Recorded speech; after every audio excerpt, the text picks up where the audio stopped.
I was his live-in nanny, paid to be silent, until I discovered his fortune was built on exploited women. My revenge would cost him everything. I was the first woman in my family to graduate debt-free, until I found out my employer's fortune was built on exploited women. Now, my future and my conscience are on the line. The penthouse smelled like money.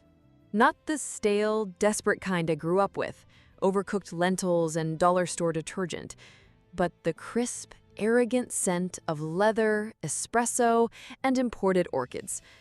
When I first stepped inside, I had to fight the urge to wipe my shoes on the rug. Daniel Hargrove didn't look up from his tablet when he hired me. Sophie's easy.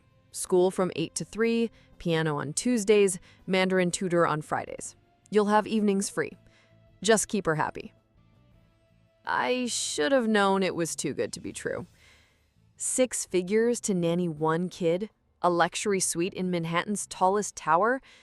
Most of my gender studies classmates were scraping by on adjunct teaching gigs, but me?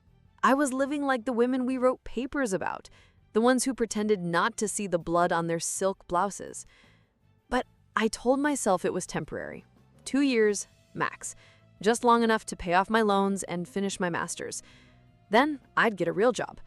One that didn't involve fetching almond milk lattes for a man who called his daughter the heir, like she was some corporation. Sophie was the only reason I stayed. At 8 years old, she was already sharper than most adults I knew. She read Jane Austen at bedtime and corrected her father's grammar at dinner. It's whom, Daddy. But she had this habit, tiny, barely noticeable, of flinching when men raised their voices. I never asked about her mother. The single photo in the penthouse showed a woman with Sophie's same defiant chin, but her eyes were hollow. A year into my job, I found a newspaper clipping in Sophie's drawer. Elena Hargrove, 35, dies in Switzerland. Tragic accident, says husband. That was the first time I wondered what else Daniel Hargrove was hiding. I wasn't supposed to be in his office, but Sophie had begged me to find a picture of her mom for a school project, and I'd turned the penthouse upside down. His desk was the last place left. The drawer jammed. When I yanked it, a folder spilled open. At first, I thought it was tax documents. Then I saw the names. Guatemala, Textile Factory Number 7. Wages, $0.78 per hour. Compliance issues resolved. Bangladesh, Plantation D12. Worker protest suppressed. New security measures implemented. Morocco, Facility M. Productivity incentives. See Appendix C. Pregnancy testing. My hands went cold. I knew Hargrove Industries was big, but the headlines always focused on Daniel's philanthropy. The women's scholarships, the glossy empowerment initiatives. Turns out the real business was in places where empowerment meant 12-hour shifts and locked fire exits. And the worst part? The projections. Next quarter, 12% efficiency increase. I'd read enough feminist labor theory to know what efficiency meant. Fewer breaks, faster line speeds, more women collapsing on the factory floor.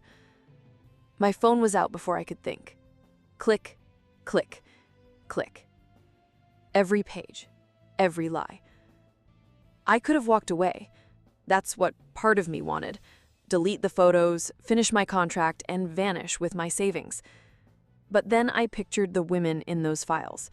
Their names reduced to employee numbers. Their bodies just another line item in Daniel's quarterly report.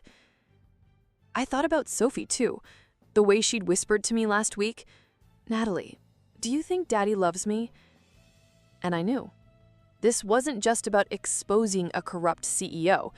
It was about proving to Sophie, to myself, that silence wasn't the price of survival. That night, I encrypted the files and sent them to 3 different backups. Then, I opened Sophie's favorite book, The Paper Bag Princess, and underlined a line in red pen. "You can call me princess, but I'm the one who saves myself." I wasn't just the nanny anymore. I was the enemy in his house. And Daniel Hargrove was about to learn what happened when you underestimated a woman with nothing left to lose. For a week, I did nothing. I folded Sophie's sweaters, stirred honey into her tea, and smiled at Daniel over breakfast like my skin wasn't crawling with the weight of what I knew. The files burned in my pocket like a live wire. I needed a plan. Then, on Thursday, the universe handed me one. "Natalie," Sophie waved her tablet at me. "Look what Daddy's doing." The screen showed a Forbes article. Hargrove Industries announces Women's Empowerment Partnership with UN Global Compact. The photo showed Daniel shaking hands with a woman I knew too well, Dr. Lillian Voss, my former thesis advisor. The woman who taught me that feminism without economic justice was just performance. Hypocrite. My fingers tightened around the tablet. This wasn't just PR, it was a shield. Daniel was using Lillian's radical academic cred to launder his reputation, and she was letting him. I needed to talk to her. Lillian met me at a cafe near Columbia, all sleek gray bob and ethically sourced linen. She didn't hug me. "You're still working for Hargrove?" She stirred her matcha, lips pursed. "I assumed you'd have moved on to real activism by now." The dig stung. 2 years ago, she'd called me the most promising feminist economist of your generation. Now I was just the help. "Funny," I said, sliding my phone across the table. "I thought you didn't work for oligarchs." Her face didn't change as she scrolled through the factory files. No gasp, no outrage. Just a slow exhale. "Natalie, you're naive if you think change happens from the outside." She handed it back. "This partnership lets me influence policy from within." "Bullshit. You're giving him cover."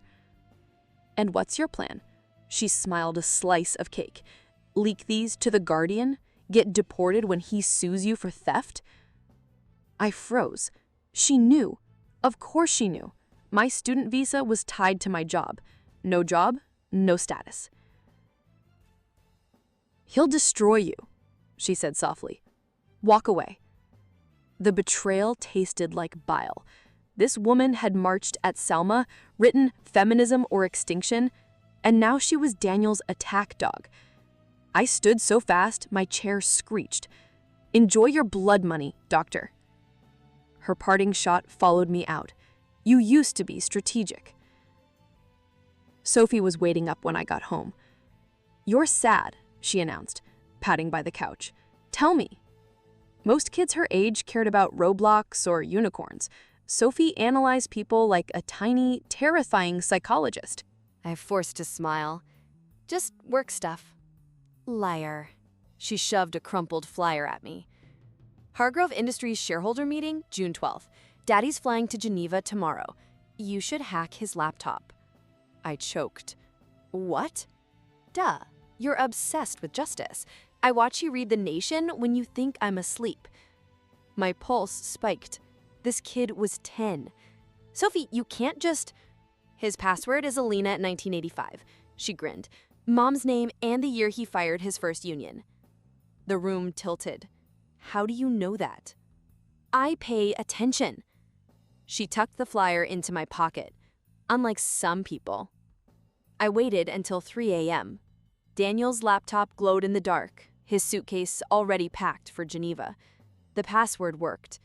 For 20 dizzying minutes, I copied everything. Factory audits, offshore accounts, even emails to Lillian. The UN deal neutralizes the sweatshop narrative. This was enough to bury him. Then I saw the folder labeled Sophie, Therapy. The first document was a psychiatric report. Subject exhibits oppositional defiance, hyper-awareness of paternal business dealings. Recommend monitoring for radicalization. The second was a boarding school application. Switzerland. Effective September. My hands shook. He wasn't just sending her away, he was erasing her, just like her mother. I slammed the laptop shut. Leaking this would take Daniel down, but Sophie would vanish into some Alpine behavioral correction prison before the headlines even dropped. Lillian's voice hissed in my head. You used to be strategic. Fine. If exposure wasn't the answer, I'd hit him where it really hurt. His bottom line. At dawn, I called the only person I knew in finance, Mateo Rivera, a former classmate who'd once drunkenly bragged about shorting stocks using insider tips. You're insane, he whispered when I explained. Hargrove's worth billions. Exactly. I pulled up the files. His Morocco factory safety inspection is next week. Guess what fails if someone accidentally leaks the real injury logs? A pause, then a slow, shark-like smile. The stock tanks. I buy puts. We split the profit. No, I met his eyes. You donate every cent to the Garment Workers Union. He laughed. Jesus, Natalie, you are insane. But he agreed. Daniel left for Geneva at 8 a.m. By noon, I'd emailed the Morocco injury logs to 3 labor inspectors, anonymously, from a cafe IP address.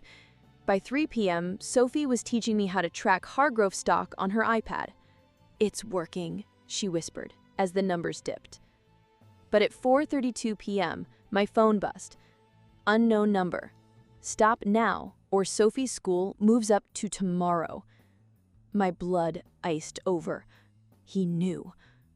The next text was a photo, Sophie's passport, stamped with a Swiss visa, dated yesterday. Lillian's words came back to me. He'll destroy you. I looked at Sophie, now happily drawing protest signs, Hargrove equals liar, and made my choice. I texted Mateo. Do it faster. The private jet was scheduled for 9 a.m. I learned this via a forwarded email Sophie intercepted from Daniel's assistant. Sophie's enrollment at Institut La Roche confirmed. Escort will meet you at terminal. No return ticket. She stood in my doorway at midnight, duffel bag in hand, eyes blazing. I'm not going. I believed her. This kid had once convinced a doorman she was a Wall Street Journal reporter to sneak into a shareholding meeting. But Daniel wasn't some minimum wage employee she could outsmart. We'll figure it out, I lied, zipping her bag open to pack her toothbrush. My hands shook. I'd underestimated him. Of course, he'd move faster than me. Sophie slapped a sticky note on my arm. Call her. A phone number. Below it, a name. Aunt Rachel. Mom's sister. She's a lawyer. Sophie's voice dropped. Daddy hates her. I stared at the note. Elena's sister. The woman whose existence Daniel had scrubbed from family records. Why would she help us? Because he killed Mom. The air left my lungs. Rachel Hargroves Whitley met us in a diner in Jersey City, her navy suit and pearl earrings screaming corporate Republican. The way she eyed my nose ring made it clear we were not the same kind of woman. Let's skip the feminist solidarity speech, she said, stirring creamer into her coffee. I'm here because Daniel stole my sister's shares. I blinked. Shares? Elena owned 18% of Hargrove Industries. After her accident, Rachel's grip whitened around her spoon. Daniel used guardianship loopholes to transfer them to Sophie. Now he's trying to control those too. Sophie kipped the table. I knew it wasn't about therapy. Rachel's smile was grim. He needs your signature, sweetheart. Once you're in Switzerland, they'll get it however they have to. A chill crawled up my spine. This wasn't just silencing a whistleblower, it was a corporate coup. I slid the Morocco files across the table. Will this help? Rachel scanned them, then laughed. A sharp, unamused sound. You think the SEC cares about third world women? Honey, they profit from this. She tapped one page. But this? Falsified safety records on a US Navy subcontract? That's jail time. My pulse spiked. I hadn't even noticed that connection. Here's the deal, Rachel leaned in. I file for emergency custody using a Navy ducks. You get Sophie out of the country today. No way, Sophie crossed her arms. I'm not hiding. You're 9.5. Rachel ignored her, locking eyes with me. There's a catch. Daniel's shareholders vote tomorrow on the UN partnership. If it passes, Lillian Voss becomes board chair. Her feminist overhaul will erase every trace of this scandal. I stiffened. Lillian would spin those sweatshops into job creation programs with a single op-ed. So we stop the vote, I said. Rachel smirked. We don't stop it, we rig it. Sophie's Nanny tablet had something I'd never noticed, a shareholder proxy login. Daddy lets me vote my stuffed animal shares, she said, pulling up the portal. Mr. Bubbles likes renewable energy. Rachel's eyes gleamed. Those are Alina's shares. If we vote them against the partnership, it's not enough, I said. The math was clear. We needed 34% to block the deal. Unless, Rachel pulled out a burner phone. We convinced the Saudis to flip. I choked. What? Hargrove's biggest investor is Prince Al Rashad. He hates Daniel, thinks he's bad for business. She dialed. And, thanks to your Morocco files, we can prove it. This was insanity. Aligning with an oil monarchy to stop a faux feminist partnership? My thesis advisor would have vomited. Sophie grabbed my hand. It's chess, Natalie. Sometimes you sacrifice the bishop. I looked at her. Really looked at her. The dark circles under her eyes, the way she'd memorized terms like proxy vote and subcontract liability. This wasn't a game to her. Okay, I whispered. But we do one thing my way. 2 hours later, I stood outside Lillian's brownstone, Morocco files in hand. She answered in silk pajamas, phone pressed to her ear. Daniel, calm down. The custody order won't... She saw me. Hung up. You're smarter than this, she hissed. Rachel is using you. And you're not? I shoved the Navy documents at her. Lillian, this isn't just exploitation, it's treason. If you back the deal tomorrow, you're complicit. For a second, I saw it, the flicker of doubt. Then she straightened.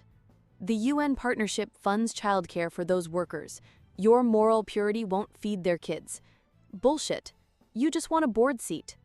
She didn't deny it. You have no leverage. I smiled. Al-Rashid's pulling his votes. Her face fell. That's when I knew Rachel's call had worked. Here's the deal, I said.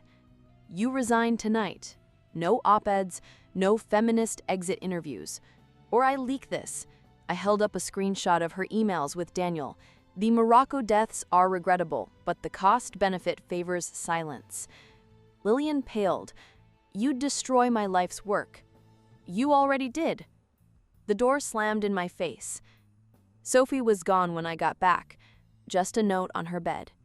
Aunt Rachel's safe house. Don't worry, I packed Mr. Bubbles. Relief warred with guilt. I'd promised to protect her, but now she was in the wind. Rachel's last text loomed in my mind. If you're not at the docks by 10 p.m., you're on your own. I grabbed my go bag, passport, cash, the original factory files, then froze. Daniel stood in the doorway. Sophie's therapist said you'd run, he said, calm as a sniper. I didn't believe her. The her clicked. Lillian, of course. I edged toward the fire escape. You'll never find her. I don't need to. He tossed the document on the bed. Termination of employment. Effective immediately. Your visa expires in 6 hours. ICE has your photo. The trap was elegant. No messy custody battle, just deportation. No nanny, no witness. I forced a smirk. You think that scares me? It should. He stepped closer.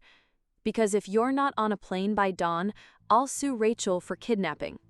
And Sophie? His smile chilled my blood. She'll learn what real discipline looks like. The clock struck 9:30 p.m.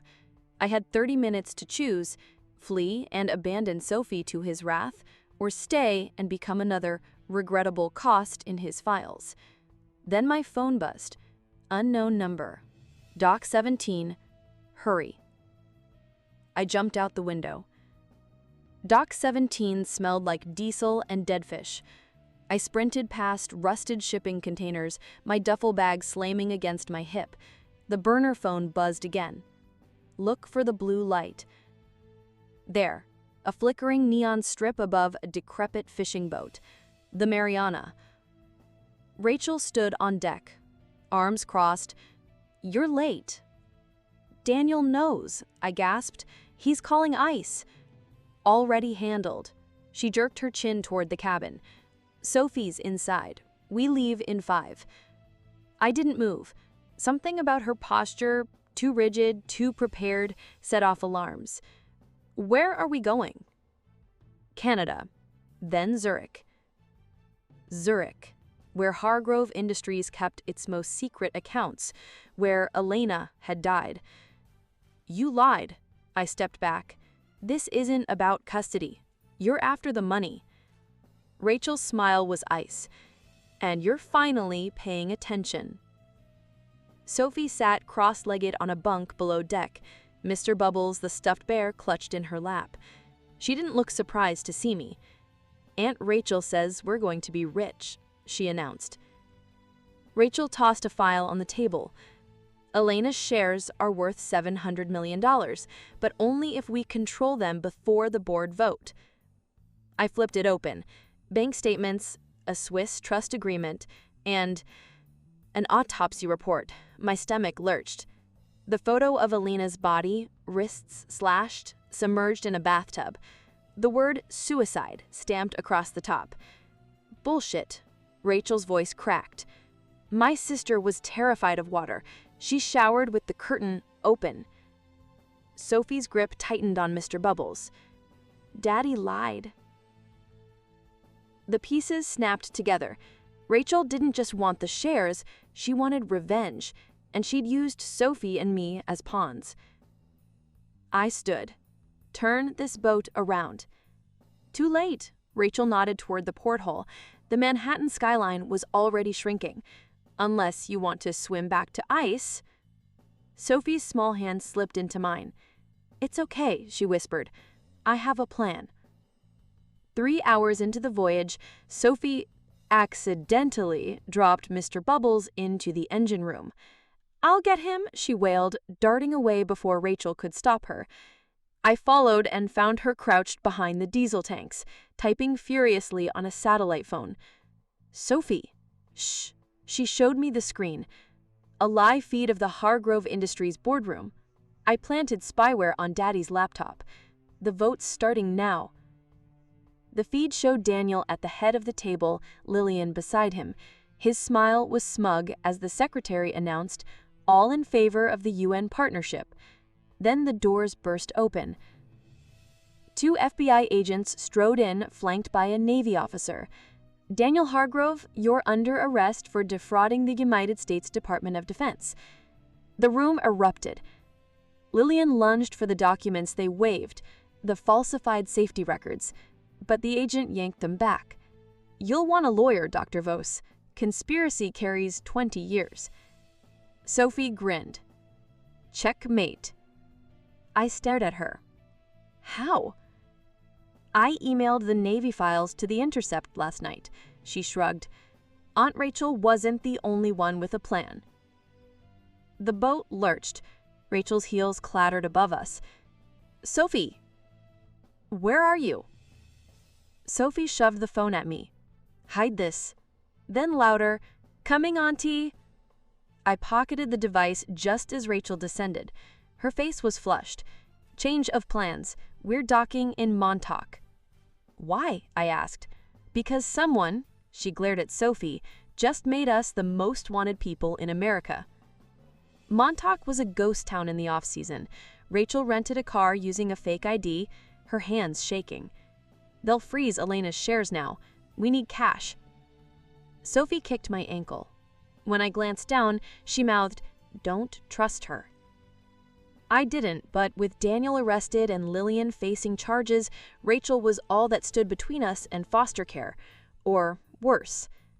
At a roadside diner, I excused myself to the bathroom and checked Sophie's satellite feed. The headlines were everywhere. Hargrove Industries CEO arrested in defense scandal. UN cuts ties with feminist partnership. Whistleblower reward, $5 million for safety record leaker.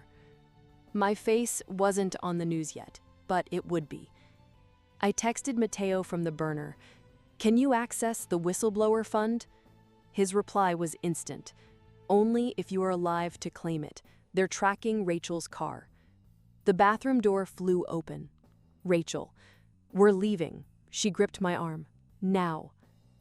Through the diner window, I saw the black SUV idling across the street. Not FBI. Private security. Daniels. Rachel floored the accelerator, swerving onto back roads. "They'll follow the license plate. We need to ditch the car." Sophie clutched Mr. Bubbles. "Then what?" "Then you—" She tossed a backpack at me. "Take her to the train station. Go to Boston. There's a lawyer there who can—" No. I unzipped the bag. Stacks of cash. A gun. "You set us up. Those men weren't after us. They were after you." Rachel's knuckles whitened on the wheel. "Alana's shares are in a trust.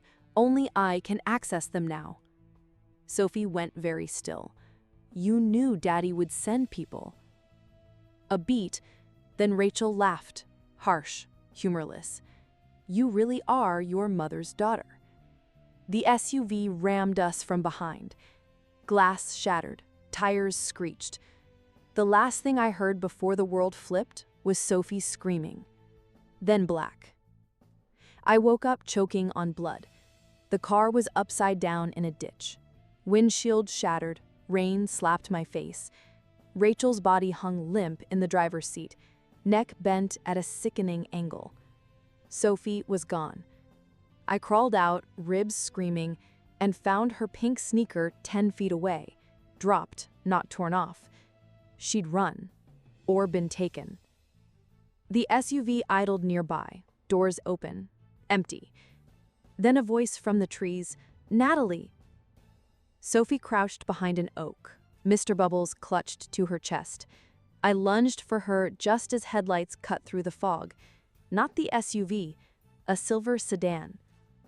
Lillian Voss stepped out. She looked older in the dim light, no makeup, hair tangled. "Get in." I shoved Sophie behind me. "You set this up." "No, Rachel did."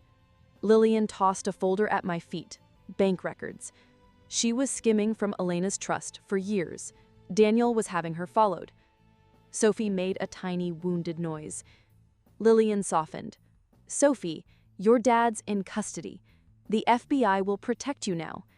"Like they protected Mom?" Sophie spat. Lillian flinched. "I didn't know about Elena, not until today. But I know what happens next.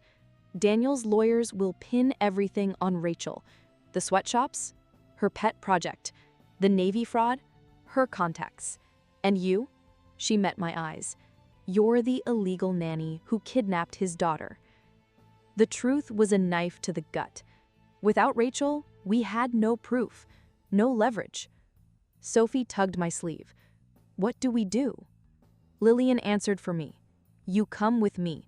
I'll testify against Daniel, if Natalie surrenders to the FBI first." A gamble. Lillian's word against a billionaire's. But Sophie was already nodding. "Do it."